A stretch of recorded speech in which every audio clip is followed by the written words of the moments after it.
How's it going, guys? What I wanted to do in this video is actually take a few minutes to talk to you all about the trigger weight on a defensive firearm. I've got a couple of my firearms laid out here in front of you, and for all you safety Sallies out there, they have all been safety checked and are unloaded.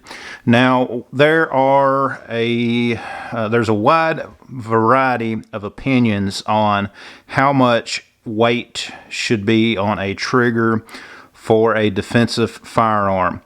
And one of the reasons that I wanted to bring this up is recently, while visiting a gun store over in another town, they had a competition pistol over there, and the trigger weight on that gun was between, I believe, around 1.5 to 2 pounds. It was a super light trigger, and it is obviously one that it's a gun that no one is really going to carry concealed just because of its size, as well as a lot of the other competition features that are on that gun. However, that trigger, in my opinion, would be just a little bit too light for a self-defense firearm. And that's why I wanted to make this video. Here you can see some of my guns, and of course everyone is familiar with the Glock triggers. I mean, they're kind of spongy. Some people love them, some people hate them. I like Glocks, that's why I have so many of them. And of course, the Glock trigger, I think it's 4.5, 5 pounds, something like that on the stock trigger. I'm not real sure, but it does have that sponginess to it till you get to the wall, and then when you press on through, it will of course break. Now 1911 is pretty much the standard when it comes to triggers of a lot of firearms. The 1911 trigger, a good 1911 trigger, you've heard the expression, it's like a breaking of a glass rod, and typically that's what we get, that single action trigger on a 1911. Now some of the older ones, you can get some out there that trigger press can be very heavy.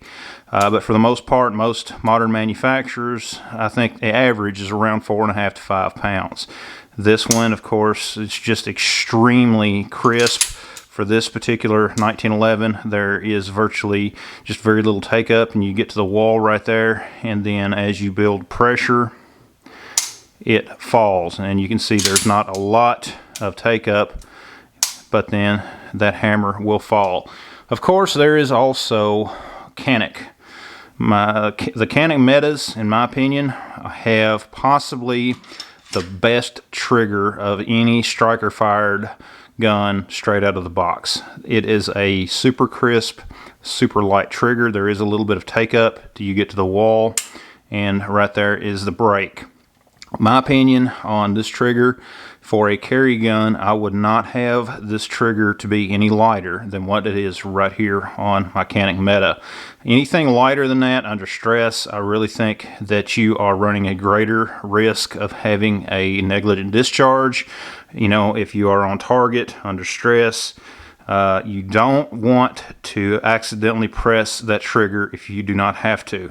Okay, if someone is being compliant, if you are having to protect yourself, you draw your firearm. If they begin being compliant, you do not want to press that shot.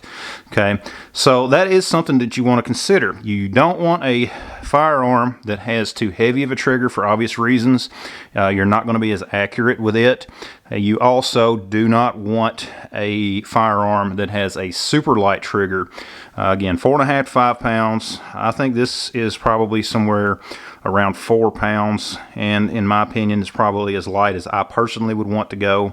But let me know your thoughts down in the comments below. How light of a trigger would you want on a defensive firearm? I'd like to hear your thoughts as well, and that way just to kind of get everyone's opinions on it. But guys, this is just a quick video that I wanted to do. Thanks for watching. Check out all of the rest of the videos on the channel. Be sure to visit my website at boomsticktactical.com. Check out all the links down in the description. Thanks for watching, and we'll see you next time.